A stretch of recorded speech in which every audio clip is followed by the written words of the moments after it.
Halo Sobat Bincang Energi, ketemu lagi di podcast Bincang Energi episode 4 bersama saya, Mada. Saya harap semua dalam kondisi sehat walafiat ya. Episode keempat Bincang Energi kali ini, kita bakalan mengulik lagi soal inovator energi. Kalau Sobat Energi masih ingat di episode kedua dulu, kita sempat mengobrol dengan inovator energi, Soimah, yang punya inovasi energi terbarukan melalui produksi wood pellet dengan mengangkat kearifan lokal tanaman kaliandra. Nah, untuk bincang energi seri inovator energi yang kedua ini, kita akan membahas aksi inovasi smart energi melalui sistem penyimpanan energi pintar dengan teknologi IoT dan cloud-based power management. Yuk kita kenalan dulu nih sama pemuda-pemuda inovator energi yang terlibat di startup energi ini. Halo Bayu, selamat malam. Halo Kak Mada, selamat malam. Oke, thank you ya sudah berkenan untuk berbagi nih di podcast Bincang Energi. Nah, kita boleh ya Sobat Bincang Energi buat kenal lebih jauh nih. Ya, siapa saja sebenarnya yang terlibat dalam startup energi ini? Perkenalkan, Sobat Bincang Energi, nama saya Bayu. Saya sekarang sebagai CEO di Visitech. Saya dibantu oleh beberapa ahli di bidang energi dan komunikasi untuk menjalankan startup Visitech ini.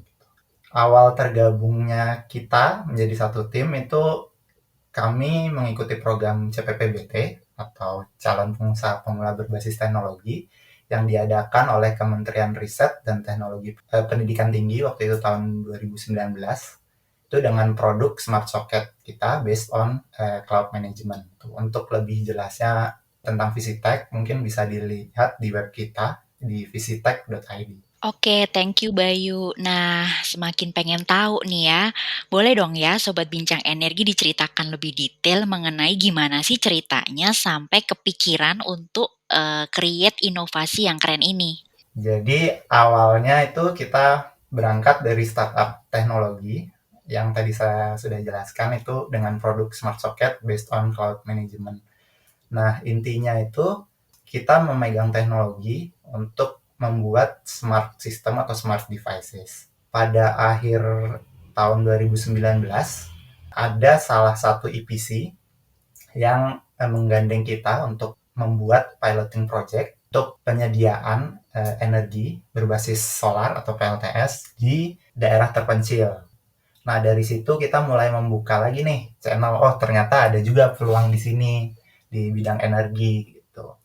Nah, dari situ kita berkolaborasi dengan EPC tersebut untuk membuat PLTS rumahan, jadi PLTS rooftop, jadi tidak sentral, dan membuat energy storage yang berbasis juga atau dilengkapi dengan smart system gitu. Jadi untuk memudahkan maintenance. Nah, dari situ awal tahun 2020 kita mengadakan pilot project itu di daerah Pulau Tunda. Di situ kita mengimplementasikan kita sebutnya power wall ya. Jadi kita mengimplementasikan dua power wall untuk kapasitas yang berbeda. Nah, dari situ mulai terlihat ke kami, oh ternyata banyak nih peluang-peluang bagi kami untuk masuk, terutama bagi startup-startup teknologi untuk masuk ke bidang energi. Karena permasalahan utama dari bidang energi itu adalah menurut kami dari segi maintenance yang bisa diselesaikan lah dengan adanya smart teknologi tersebut gitu. Jadi penasaran untuk di zoom in lebih dalam terkait dengan sebetulnya produk yang ditawarkan dari Visitech ini bagaimana sih keunggulannya gitu Bayu? Jadi produk kami karena kita berawal dari smart teknologi, produk kami itu keunggulannya satu pasti smart teknologi.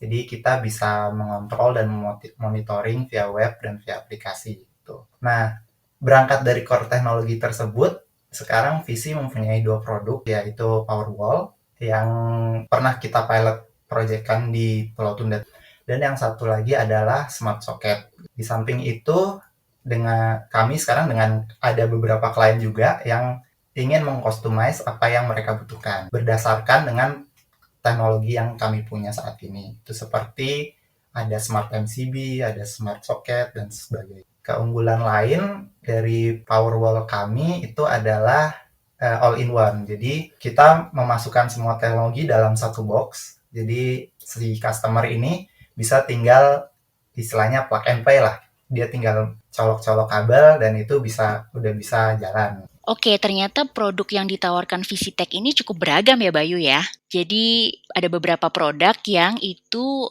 custom juga gitu ya. Nah, sebenarnya kalau dilihat dari karakteristik produknya itu berarti kan implementasinya bisa bervariasi juga ya kalau gitu karena punya produk yang custom gitu ya. Nah, menarik sekali nih tadi waktu diceritakan projectnya di Pulau Tunda gitu ya. Jadi ternyata Pulau Tunda ini masih di Jawa, jadi termasuk wilayah 3T di Jawa yang mengalami tantangan terkait dengan bagaimana untuk menyediakan energi yang ada di sana.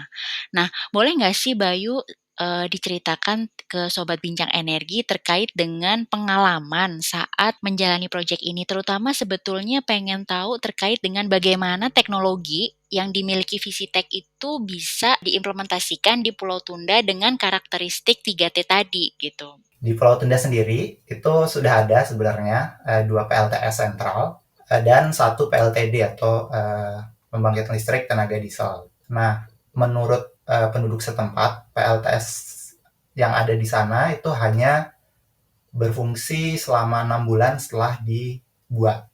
Dari situ kita mengambil kesimpulan bahwa salah satu masalah yang terjadi di daerah tersebut adalah masalah maintenance. Salah satu tantangan terbesarnya adalah bagaimana kita membuat suatu devices yang sangat mudah digunakan, sangat mudah di maintenance, sehingga masyarakat yang berada di daerah 3T itu gampang sekali mengerti untuk memfungsikan barang tersebut atau device tersebut gitu. Dan itu juga sebenarnya salah satu solusi bagaimana bisa mengedukasi masyarakat. Jadi kalau misalnya dengan PLTS sentral dengan segala macam pernak-perniknya kan itu sangat kompleks sehingga masyarakat membutuhkan waktu lama untuk dapat mempelajari dan beradaptasi atau melakukan maintenance untuk PLTS tersebut gitu. Tapi kalau kita memudahkan mereka untuk menggunakan devices tersebut itu menurut saya tidak terlalu susah untuk mengedukasi mereka gitu. Dan tantangan kedua pada daerah 3T itu kebanyakan jarak satu rumah dengan rumah lain itu sangatlah jauh gitu. Jadi tidak kayak di urban yang kita tetanggaan sebelah-sebelahan gitu. Cuma di daerah 3T tersebut itu mungkin dari satu rumah ke rumah lainnya agak jauh dan misalnya di dalam satu desa ini ada sekitar 20 rumah yang sangat berjauhan sehingga untuk PLTS sentral itu akan sangat mahal secara investasi. Di situ juga transportasi ke sana itu cuma ada 2 dalam seminggu. Jadi yang satu itu hari Rabu dan yang satu lagi itu hari Sabtu. Jadi istilahnya kalau kita berangkat ke sana hari Rabu, kita baru bisa pulang itu hari Sabtu gitu. Itu sebenarnya tantangan yang kita lihat gitu. Kenapa kita membuat solusi tersebut. Ya, menarik sekali ya. Jadi ternyata 3T itu punya karakteristik yang cukup menantang ya Bayu ya. Sangat berbeda. Iya, sangat beda kalau dibandingkan tadi ya. Apalagi tadi disebutkan bahwa jarak antar rumah itu nggak sama. Terus kemudian ada masalah tadi faktor geografis transportasinya gitu. Kalau kita recall mungkin Sobat Bincang Energi di podcast kita yang pertama terkait dengan elektrifikasi di 3T gitu, tantangan yang hampir sama juga terjadi nih untuk melistriki kawasan 3T. Bener banget Bayu. Jadi ternyata infrastruktur itu juga memiliki andil yang cukup besar. Apa berpengaruh ya? Kira-kira teknologi apa nih yang pas gitu kan? Apalagi tadi Bayu juga mengemukakan terkait dengan tadi tuh bagaimana sebenarnya karakteristik masyarakat di sana untuk menerima teknologi yang baru gitu ya Bayu ya. Iya, karena ya sebenarnya kan kalau kita pikir kita aja yang misalnya di daerah urban yang membuat teknologi tersebut itu mempelajarinya sangat sangat susah gitu. Gimana orang-orang yang di daerah 3T ini bisa mengerti teknologi sekompleks itu dalam waktu yang sangat singkat. Itu sebenarnya salah satu tantangan juga sih. Iya, apalagi Visitech ini kalau saya tangkap membawa teknologi, smart teknologi gitu ya. Jadi berarti harus ada proses semacam transisi gitu dari masyarakat di sana untuk bisa menerima teknologi ini dengan lebih baik begitu ya Bayu ya. Iya, benar. Oke, ada pengalaman lucu nggak kira-kira waktu waktu mengimplementasikan teknologi Visitech ini di 3T? Sebenarnya ada pengalaman menarik dan ada juga pengalaman yang istilahnya membuka kita sebagai manusia gitu. Mengingatkan kita sebagai manusia. Jadi pada waktu itu kita mendeploy Powerwall kita itu di satu rumah yang mempunyai warung gitu. Jadi pemilik rumah ini mempunyai usaha warung. Nah, di sana karena di Pulau Tunda itu biasanya siang itu kan mereka tidak ada listrik ya, tidak bisa menyalakan pompa, tidak bisa menyalakan lemari es dan segala macam dan pendingin yang lainnya gitu. Nah, itu ada salah satu ini menarik, insiden menarik di mana pada waktu kita mendeploy itu mereka mendapatkan listrik pada siang hari gitu. Jadi mereka bisa menyalakan kulkas dan segala macam. Dan menariknya adalah banyak anak-anak SD mungkin ya sekitar SD SMP atau anak-anak kecil gitu mereka membeli minuman gitu. Jadi minuman yang tadinya kalau mereka beli itu ya karena panas di sana ya, panas akhirnya tidak dingin dan dikarenakan ada lemari es, lemari pendingin pada siang hari mereka berbondong-bondong tuh membeli minuman dingin gitu. Nah, dari situ saya pribadi terpanggil gitu. Oh, kita dengan inovasi kita ini kita bisa loh membahagiakan banyak orang gitu. Bukan cuma yang istilahnya yang memakai, tapi juga orang yang bergantung istilahnya secara ekonomi terhadap usaha-usaha tersebut. Pengalaman ada satu lagi itu sebenarnya yang punya warungnya itu bilang terima kasih ke kita gitu karena yang minuman dingin ini itu dijual Rp100 lebih tinggi gitu dari minuman yang biasanya gitu sehingga pendapatan dia bertambah gitu sih sebenarnya. Jadi anak-anaknya juga senang, yang punya rumahnya juga senang gitu. Jadi benar-benar istilahnya semuanya senang lah. Nah, itu dari anak-anaknya sendiri juga excited sebenarnya. Jadi ada satu hari di mana mereka pulang sekolah gitu.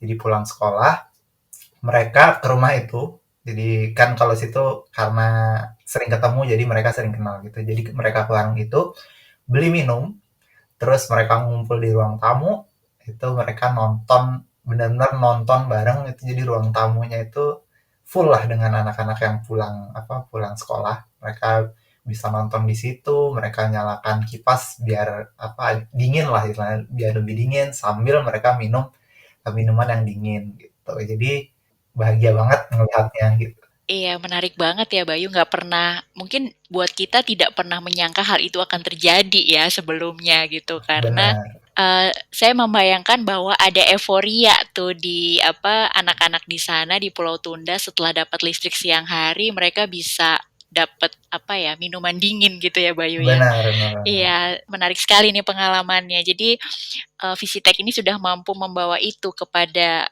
masyarakat di Pulau Tunda. Ya, applause nih untuk Visitech terkait dengan itu.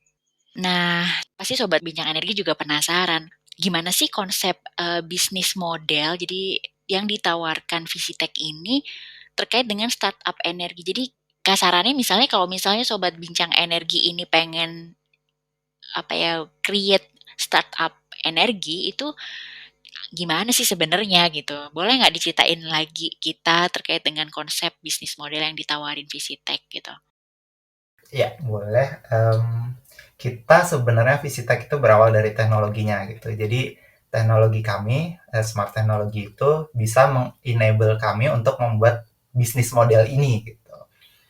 Yang saya lihat ya, em, kalau masalah listrik di urban area itu sudah tidak menjadi masalah sebenarnya.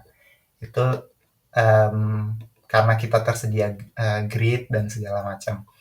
Yang menjadi masalah adalah bagaimana kita membuat bisnis model dengan cara yang pertama memudahkan mereka untuk membayar atau memudahkan mereka untuk berinvestasi, dan yang kedua adalah mereduce investasi awal dari mereka gitu. Istilahnya mereduce harga pembelian di awal gitu.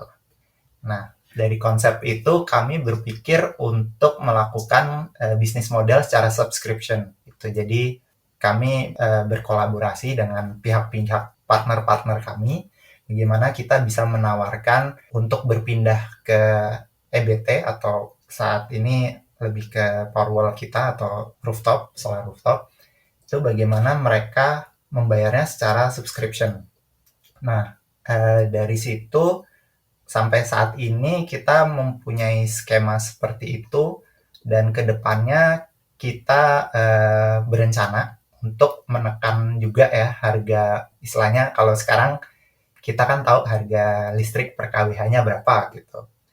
Nah, itu kita berusaha untuk menekan harga listrik per kWh-nya mungkin menyamai dari yang ada sekarang gitu. Itu kedepannya sih sebenarnya kita targetnya seperti itu.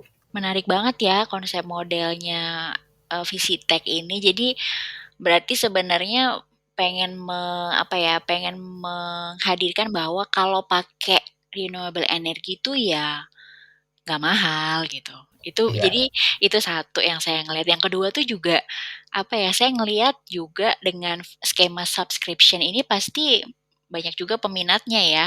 Karena kan sesuatu yang dia bayarkan secara sama setiap bulan begitu. Dan iya. saya ngerasa ini nggak tahu nih untuk milenial kayaknya untuk yang pemuda sekarang ini bisa lebih menarik gitu. Nah, dengan konsep model yang seperti itu, Bayu, kira-kira kalau Visitech itu nanti ke depannya mau target pasar yang gimana sih yang dibayangkan oleh Visitech akan disasar gitu untuk model bisnis yang seperti itu? Jadi untuk target pasar sendiri, karena kita sebenarnya B2B, jadi kita dua nih, B2B, B2B2C gitu. Jadi target kita adalah ingin menggandeng property developer, instansi-instansi yang mereka sudah mempunyai konsep atau mereka sudah peka lah terhadap EBT tersebut gitu. Jadi konsep business to business to customer atau B2B to C itu bagi kami sangat pas lah dengan apa yang ingin kita capai gitu. Jadi dari target pasar sendiri kita membagi dua. Yang pertama untuk urban area kita ingin berkolaborasi atau bekerja sama dengan property developer sehingga kita bisa membuat suatu konsep di mana dalam perumahan tersebut, dalam kompleks tersebut full dengan renewable energy, sehingga masyarakat penduduk yang tinggal di kompleks tersebut itu benar-benar mandiri secara energi gitu. Dan untuk instansi kita juga bisa membantu dalam target mereka untuk memenuhi memenuhi misalnya ada yang mau sertifikasi green building dan segala macam, itu kita bisa membantu gitu di sana. Dan yang kedua itu kita juga menyasar pasar rural area atau daerah 3T tersebut. Kita sekarang actively kita mengajak EPC-EPC yang mempunyai program-program atau proyek-proyek untuk menerangi daerah 3T tersebut, sehingga kita bisa berkolaborasi dalam segi maintenance dan dalam segi inovasi teknologinya. Oke, jadi kedepannya nih Visitech punya target pasar yang beragam ya dengan skema tadi bisnis to bisnis itu ada buat urban area juga buat rural area gitu ya. Nah, kira-kira dari kedua target pasar itu dari Visitech sendiri ada nggak sih semacam perhitungan atau bayangan gitu, dampak yang bisa atau impact yang bisa didapatkan dari, penerapan teknologi Visitech itu ke, target pasar yang berbeda gitu? Oke, untuk impact-nya sendiri itu sebenarnya ada beberapa sih, ada beberapa impact yang bisa istilahnya atasi gitu, atau yang bisa kita berikan gitu. Yang pertama itu mungkin kalau kita membicarakan 3T atau daerah rural area, itu lebih ke impact sosial gitu. Jadi bagaimana mereka dengan adanya listrik tersebut, mereka bisa meningkatkan kesejahteraan mereka gitu. Apa mereka secara ekonomi dan juga secara living mereka gitu, lebih ke sustainability mereka. Gitu. Dan untuk urban area mungkin impact-nya secara sosial adalah mereka bisa lebih mandiri secara teknologi. Jadi mereka tidak tergantung oleh grid yang biasanya ada gitu. Selain itu mereka lebih open lah terhadap perubahan dari grid ke EBT tersebut gitu. Dan mungkin ada satu lagi impact secara environment. Sebenarnya kan kalau misalnya kita membicarakan PLTS rooftop itu ada dua ya, ada on grid dan ada off grid atau hybrid gitu. Perbedaannya mungkin dari energi storage. Nah, dan dari situ kita pernah menghitung bagaimana GHG reduction atau glasshouse gas reduction untuk masing-masing skema gitu. Dan ternyata cukup jauh gitu.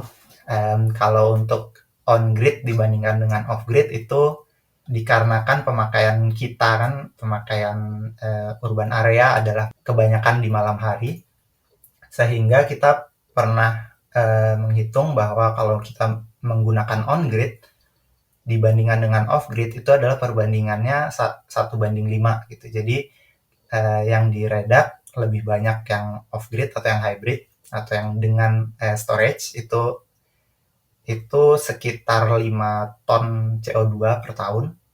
Itu untuk satu rumah biasa yang biasanya kita kan juga 2200 VA ya gitu. Dan penggunaan sedangkan yang on grid atau yang sekarang banyak diimplementasikan di rumah-rumah itu hanya mengurangi sekitar 1 ton CO2 per tahun gitu. Jadi sangat jauh bedanya gitu Jauh banget ya. antara iya dikarenakan ya itu tadi kita kan juga memakainya itu pada saat malam gitu.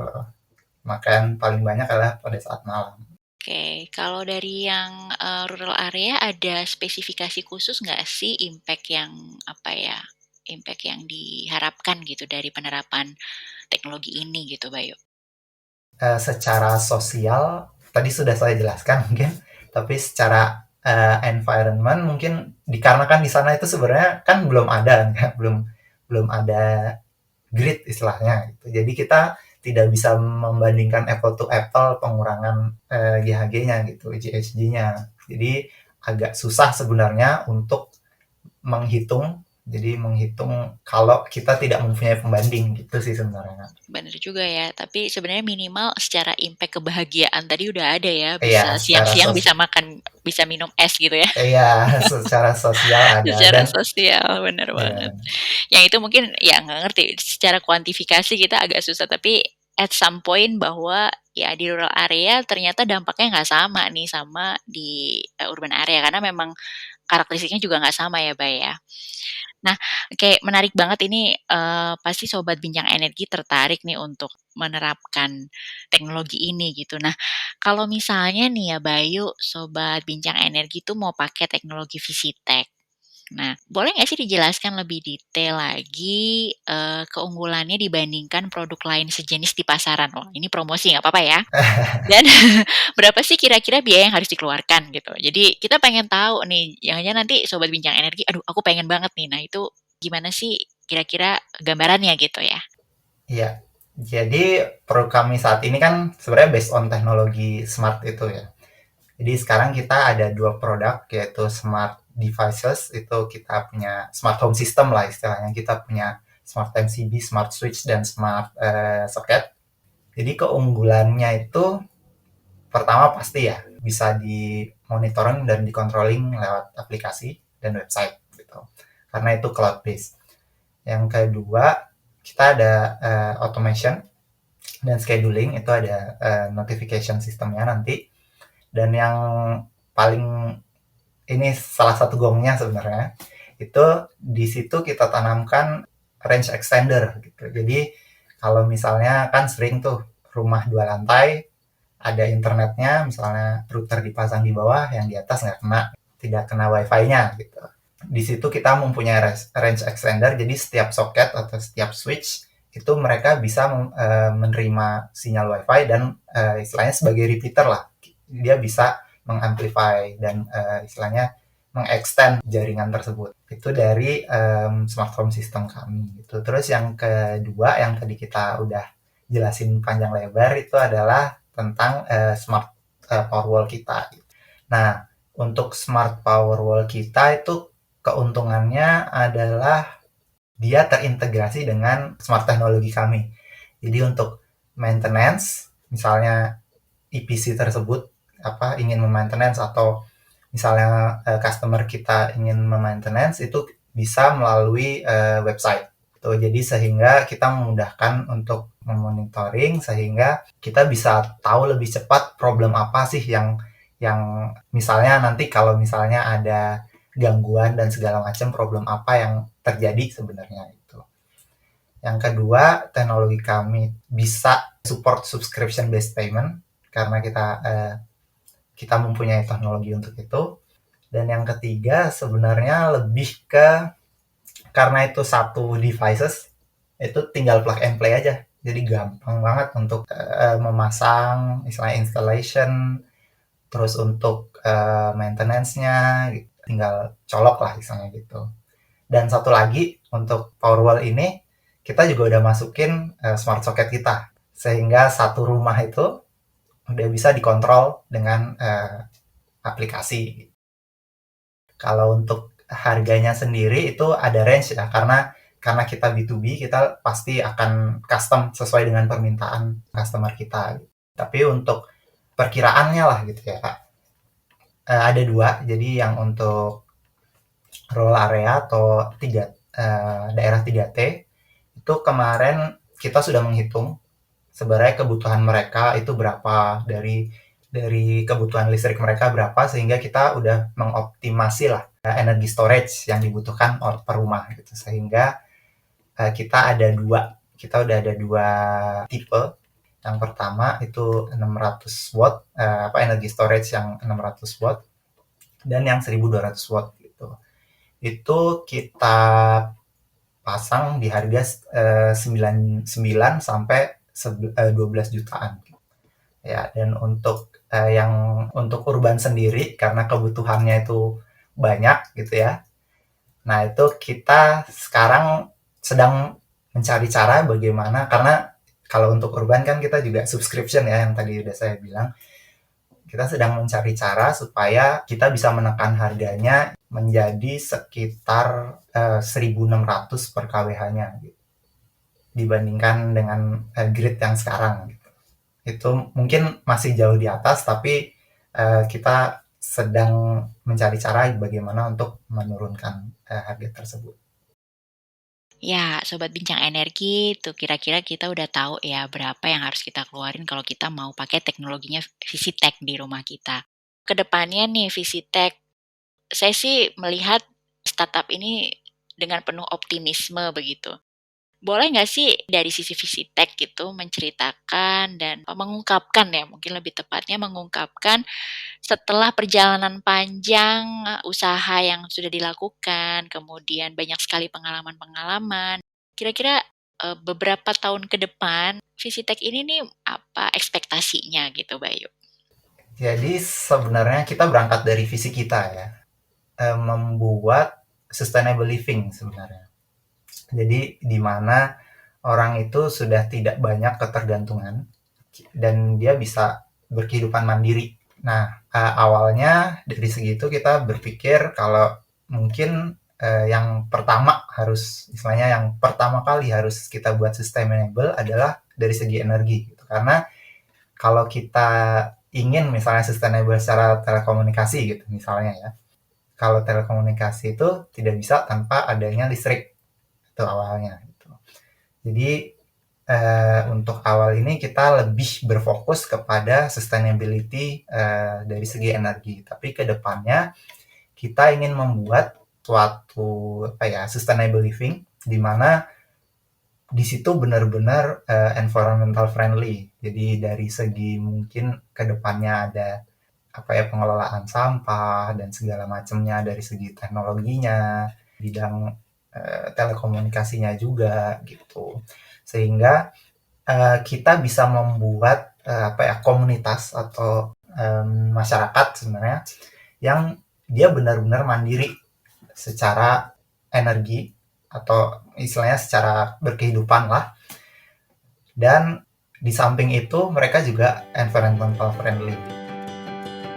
Sobat Bincang Energi, senang sekali rasanya kita mendengarkan bagaimana inovator energi ini bergerak menghasilkan solusi bagi penyediaan energi terbarukan di Indonesia. Teknologi yang adaptable, pemanfaatan teknologi IoT, visi untuk menerapkan pemerataan energi melalui sustainable living, yang pada akhirnya Visitek ini sebagai startup energi mampu berkontribusi secara konkret untuk pemenuhan sustainable development goals gitu. Terima kasih untuk sharingnya Bayu di podcast Bincang Energi episode keempat kali ini. Terima kasih juga untuk Sobat Bincang Energi sudah terus setia mendengarkan podcast Bincang Energi dan nantikan untuk podcast Bincang Energi selanjutnya. Stay safe semuanya, selamat malam.